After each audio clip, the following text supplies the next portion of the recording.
that you cut your teeth on that, but then when you transitioned, it's like you went from all this impairment analysis to, obviously to doing more proactive stuff, or was a lot of the real estate stuff also similar?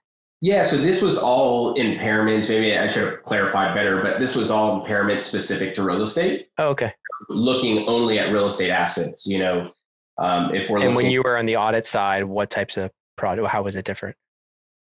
So I guess on the audit side, you're really, auditing the balance sheet, you're auditing the P&L, the, statement of cash flows, you're auditing the whole company. When I moved on to the real estate side and we were preparing analysis either used by auditors and tested by auditors, or we were assisting our own internal audit firm by reviewing a lot of the work that was thrown their way. And they didn't have kind of the specialization in real estate or the background in real estate to digest, a 10-year DCF and look at various cap rates and discount rates and the various, market leasing assumptions that go into developing maybe an income approach analysis, which is, for the most part, a lot of the key drivers, in value or in valuation, if you kind of set aside the cost and market approach.